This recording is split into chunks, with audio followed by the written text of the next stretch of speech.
Heart beat scan ఒక్క second లోనే world class 640 slide CT scan ఇప్పుడు మీ విస్టా ఇమేజింగ్ బంజారా హిల్స్ లో. నమస్కారం అమ్మా. నమస్తే అమ్మ. అమ్మ, శ్రావణ మాసం అంత ప్రత్యేకమైన మాసం అనుకుంటూ ఉంటాం కదా. వ్రతాలు, నోములు ప్రత్యేకంగా ఈ మాసంలోనే నియమించబడ్డాయి. అలాగే దీని వెనకాల ఆరోగ్య సూత్రాలు కూడా ఏమన్నా ఉన్నాయా? ఎందుకు మన పూర్వీకులు శ్రావణ మాసానికి అంత పెద్దపీట వేశారు తెలుసుకుందాం. మనం మామూలుగా ఎప్పుడు చెప్పుకునేటట్టే శ్రవణ నక్షత్రం ప్రాధాన్యం అని చెప్పుకుంటాం కదా. దానికి సంబంధించి శని ప్రధానంగా ప్రభావం చూపించే కాలం, అంచేత ఆ ప్రభావం లేకుండా ఉండడం కోసం అని చెప్పి వెంకటేశ్వర స్వామిని పూజించమన్నారు. అది ప్రధానం, చాలా ముఖ్యమైనటువంటిది. కానీ మనం అంతా లక్ష్మీ ఆరాధనలో బిజీగా ఉంటాం. అమ్మా, మంగళవారాలేమో అమ్మవారు కదమ్మా గౌరీదేవి, శుక్రవారాలు లక్ష్మీదేవి, అవునా? సోమవారాలు శివుడు, శనివారం విష్ణుమూర్తి. చూడు, అందరు వచ్చేసారా? మొత్తం భగవంతుడి కుటుంబాలన్నీ ఒకళ్ళతో ఒకళ్ళకి చుట్టరికాలే ఉన్నాయి. మంగళవారం గౌరీదేవిని పూజించాలంటే ముందు శివుడిని పూజించాం, శివుడు గౌరీదేవి అయిపోయారు. గౌరీదేవికి సోదరుడుగా భావించబడేటటువంటి వెంకటేశ్వర స్వామి పూజ శనివారం చేసుకుంటున్నాం. ఆ లోపల ఆయన భార్య లక్ష్మీదేవి పూజ ముందు చేసుకుంటున్నాం. అందరూ చుట్టాలే. ఈయన రెస్ట్ తీసుకున్న టైంలో శని ఎందుకు మన మీద పడ్డారు కదమ్మా? అసలు ఇట్లా అట్లా అట్లా డిజైన్ చేశారు. దానికి దీనికి సంబంధం లేదమ్మా. ఇది అంతరిక్షానికి సంబంధించినటువంటి అంతరిక్ష విన్యాసాలు. అంతరిక్షంలో గ్రహాలు, గోళాలు, నక్షత్రాలు ఎలా ఉంటాయో అలాగా. ఇప్పుడు ఈయన విశ్రాంతి తీసుకుంటున్నారంటే యోగ నిద్రలో ఉన్నాడే తప్ప మనలాగా తామసిక నిద్ర కాదు కదా. మరి గ్రహాలు వాటి పనివి చేస్తున్నాయి. శనిని కూడా విష్ణుమూర్తి ఎప్పుడూ తక్కువ చేయడం కానీ, పనికిరాదని చెప్పడం కానీ లేదు. ఎవరి పని వాళ్ళు చేయాలి. శని నిజంగా చెప్పాలంటే క్రమశిక్షణలో పెడతాడు మనిషిని.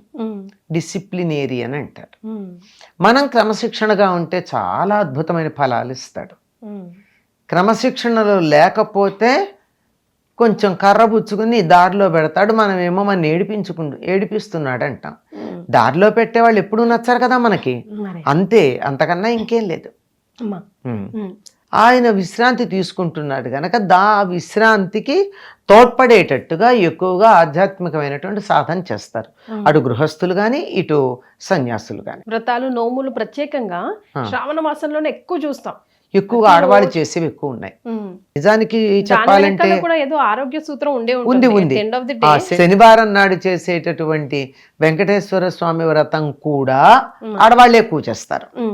ఇంతకీ ఏమిటి, ఎందుకు ఇలా వ్రతాలు ఇవన్నీ చేయడం ఈ కాలంలో అంటే, వానలు పడతాయి. ఇప్పట్లాగా కాదు.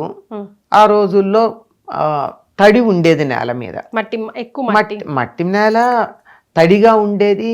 ఆ తడిలో తిరిగేవాళ్ళు ఎక్కడికో వెళ్ళి నీళ్లు తెచ్చుకోవాలి, నూతి దగ్గరికి వెళ్ళి నీళ్లు తెచ్చుకోవాలి, చెరువు దగ్గరకో కాలువ దగ్గరకో వెళ్ళి నీళ్లు తెచ్చుకోవాలి.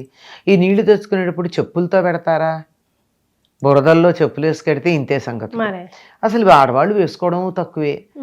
లేదు, దగ్గరలోనే ఉన్నా కానీ తడితడిగా ఉండడం వల్ల కాళ్ళు పాచిపోయే ప్రమాదం ఉంది. అంటే కాలివేళ్ల మధ్య పాయడం అంటారు, తెలుసు కదా. తడి అలా ఉండిపోయి అసలు అలా వెళ్ళని వాళ్ళకు కూడా పాచిపోతాయి. ఎందుకంటే వాతావరణం వల్ల అలా పాచిపోతాయి. నీళ్లల్లో తిరిగితే ఏం జరుగుతుంది? ఎక్కువసేపు నీళ్లలో కాళ్ళు కనుకున్నట్టయితే ఒంట్లో ఉన్నటువంటి కాల్షియం అంతా వెళ్ళిపోతుంది. అందుకని ముందర అక్కడ రక్షణ కలిగించాలి. ఆ రక్షణ కలిగించటం కోసం పసుపు వాడుకోమని చెప్పారు. తాను రాచుకోవటం, ఇంటికి వచ్చిన ముత్తైదులకు పసుపు రాయడం. దీనివల్ల శరీరంలో ఉష్ణోగ్రత పెరుగుతుంది, కాళ్ళకి మంచిది. పగుళ్ళు ఉండవు, పాయడం ఉండదు, పొళ్ళు ఉండవు. ఎంత నీళ్లల్లో తిరిగినా కాళ్ళు పాడవు.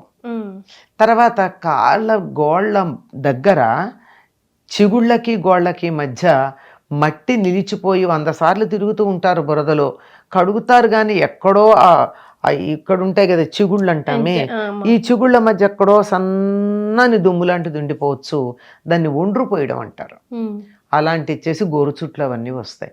ఇవేమీ రాకుండా కాపాడేటటువంటిది పసుపు. ఈ పసుపును నలుగురికి ఇవ్వడం, తాము తీసుకోవడం. ఇలా కాలికి రాచుకోవడమే కాకుండా ఇతరులకి రాస్తారు గనక చేతులకు కూడా పసుపు బాగా ఉంటుంది. ఈ పసుపు కుంకాల వాడకం చాలా అధికంగా ఉండి స్త్రీలకి సంతోషం కలిగించడం, ఆరోగ్యం కలిగించడం ప్రధానం. దీంతో పాటుగా తాంబూలాలు ఇస్తారు. తాంబూలాల్లో ఏమిస్తారు? శనగలు, నానబెట్టిన శనగలు, ఆకులు, వక్క, పండు. నిజానికి సున్నం కూడా ఇవ్వాలనుకో, అది ఇవ్వట్లేదు. ఏమిటి ఇది ఇవ్వడం? ఆడవాళ్లకుండే అనారోగ్యానికి కారణం ఏమిటంటే చంద్రదోషం, కుజదోషం. ఎక్కువ శాతం కామన్ గా వచ్చేది, ఎక్కువగా ఉండేది. కుజుడు రక్తానికి అధిపతి గనక రక్తం స్త్రీలకి రక్తానికి ఉన్న సంబంధం మనకి బాగా తెలుసు. మరి ఆయన సరిగ్గా చూడకపోతే దీంట్లో ఈ స్రావంలో చాలా తేడా వస్తుంది. అంచేత ఋతు సంబంధమైనటువంటి వ్యాధులు వచ్చే అవకాశం. అది పోగొట్టాలి అంటే కుజుడిని శాంతపరచాలి. కుజుడిని శాంతపరచాలంటే వక్కలు దానం ఇయ్యాలి. వక్కలు అది. తర్వాత స్త్రీల యొక్క ఋతుక్రమాన్ని రెగ్యులేట్ చేసేది చంద్రుడు. చంద్రదోషం గనక ఉన్నట్టయితే 28 రోజులకు కాక ఎక్కువ తక్కువ డిస్టర్బెన్స్ వస్తాయి. కనుక చంద్రుడిని శాంతపరచడానికి కావలసినవి దానం చెయ్యాలి. సూర్యుడు ఆరోగ్యకారకుడు, ఆరోగ్యం భాస్కరాది చేతనం కనుక ఈ 3 కలిపి ఆకు, ఒక్క, సున్నం కలిపి గనక మనం దానం చేస్తే వీళ్ళకి కుజదోషం, చంద్రదోషం, సూర్యదోషం పోతాయి. శనగలేమో గురుగ్రహానికి సంబంధించింది.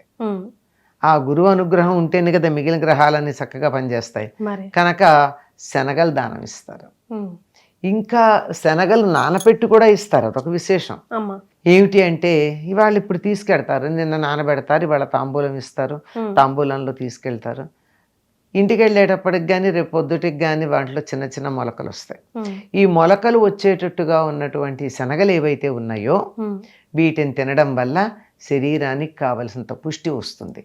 అటు పక్క ఇచ్చినటువంటి వాళ్ళకేమో గురుగ్రహ దోషం పోతుంది, తీసుకున్న వాళ్ళు తింటేనేమో ఆరోగ్యం కలుగుతుంది. కావలసినంత ప్రోటీన్ కదమ్మా శనగల్లో, శనగపప్పులో ఉండే ప్రోటీన్ ఇంత అంతా కాదు. ఇంత ప్రోటీన్ దానం చేస్తే తిన్నవాళ్ళకు ఉపయోగం, ఇటువంటి దానం చేస్తే బలవర్ధకమైన ఆహారం ఇచ్చినటువంటి పుణ్యము, గురుగ్రహ దోషం పోవడం, ఇవన్నీ ఒక పేరంటం చేసుకుని ఆడవాళ్లే తాంబూలాలు ఇచ్చుకోవడంలో ఉన్న విశేషం. మగాళ్ళు ఎందుకు ఎవరండి? వ్రతాలు ఆడవాళ్ళు ఎందుకు చేస్తున్నారు? కుజదోషం, చంద్రదోషం ఉండేది ఆడవాళ్ళకి ఎక్కువ శాతం. అంచేత వీళ్ళు కనుక ఇచ్చుకున్నట్టయితే బాగుంటుంది. ఆరోగ్యానికి సంబంధించిన సూర్యుడు కూడా ఇవ్వాలని. ఎందుకు అంటే మరి ఈ రోజుల్లో చాలామందికి అలవాట్లేదేమో కానీ పూర్వం పీరియడ్స్ వచ్చినప్పుడు 3 రోజులు అయిన తర్వాత 4వ రోజు స్నానం చేశాక చేసే మొదటి పని ఏమిటి? ఎవ్వరిని చూడడం ఏమీ చేయరు. స్నానం అవగానే వచ్చి సూర్యుడి వైపుకు తిరిగి ఆయనకు నమస్కారం చేసుకుంటారు. ఆరోగ్యప్రదాత ఆయనే. మళ్ళీ నాకు ఎటువంటి ఇన్ఫెక్షన్స్ రాక, ఎటువంటి అనారోగ్యాలు రాక నేను ఆరోగ్యంగా ఉండాలి అని ఆయనకే దండం పెట్టుకుంటాం. కనుక ఇటు ఆరోగ్యం, అటు గ్రహ దోషాలు పోవడం, ఇటు పసుపు, కుంకుమ, పసుపు ఇవన్నీ వాడడం వల్ల, శనగలు పెట్టి తినడం వల్ల ఆరోగ్యం పెరుగుతుంది. ఇది కారణం. అమ్మ మరి మామిడి తోరణాలు, ఇప్పుడు వేపాకు, మామిడి తోరణాలు కూడా ఇదే సీజన్ లో మనం ఎక్కువగా చూస్తూ ఉంటాం. దానికి కూడా ఏదో ఒక ఉందమ్మా. ప్రతి పండగకి మనం మామిడాకుల తోరణాలు కడతాం. కారణం ఏమిటంటే మామిడాకు చెట్టు నుంచి కోసిన 10 రోజుల దాకా తాజాగా ఉంటుంది. మిగిలిన ఆకులేమో వెంటనే వాడిపోతాయి. పైగా దాని నుంచి వచ్చేటటువంటి ప్రాణవాయువు ప్రసారం అన్నది అది వాడిపోకుండా ఉన్నన్నాళ్ళు ఉంటుంది. కనుక 4 ఇంటికి వచ్చినప్పుడు 10 మంది వస్తారు ఇంట్లో. ఇంతమంది గాలి పీల్చి వదులుతుంటే బొగ్గు పులుసు వాయువు ఎక్కువ ఉంటుంది. అందుకే 10 మందిలోకి ఎడితే పిల్లలకి తలనొప్పి వచ్చిందంట. వచ్చి ఫ్రెష్, అమ్మయ్య తాజా గాలి పీల్చాం, ఫ్రెష్గా ఉంది అంట. అంటే ఆ లోపల గాలి ఉక్కిరి బిక్కిరి అయిపోయి మనకి ప్రాణవాయువు యొక్క శాతం తగ్గింది. అలా తగ్గకుండా ప్రాణవాయువు శాతం అలా కంటిన్యూస్గా ఉండాలంటే మామిడి ఆకులు ఉపయోగపడతాయి. అందుకని మామిడి ఆకులు పెడతారు. దుర్వాసన రానియదు. మామిడి ఆకు ఉన్న చోట దుర్వాసన రాదు. ఇంతమంది ఉంటే ఎవరో ఒకళ్ళకి కొద్దిగా శరీరంలోంచి దుర్వాసన వచ్చే లక్షణం ఉంది కదమ్మా. పాపం వాళ్ళు రోజు స్నానం చేసినా పూర్వజన్మల్లో ఏ సుగంధ ద్రవ్యాలు దొంగతనం చేశారో తెలియదు కానీ ఈ జన్మలో వాళ్ళ దగ్గర వాసన వస్తూనే ఉంటుంది కదా.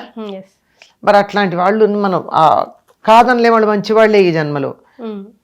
ఎలా చెప్తాను రావద్దని? ఇటువంటివి ఏవి రాకుండా ఉండాలంటే ఈ దుర్వాసన లేకుండా ఉండడం కోసం మామిడాకులు కడతారు. సరిగ్గా చూస్తే గనక మనం అంతా ఎలా పుష్టిగా తయారవచ్చు. అవును, ఆషాఢ మాసం కూడా అంతే చేస్తారు కదమ్మా.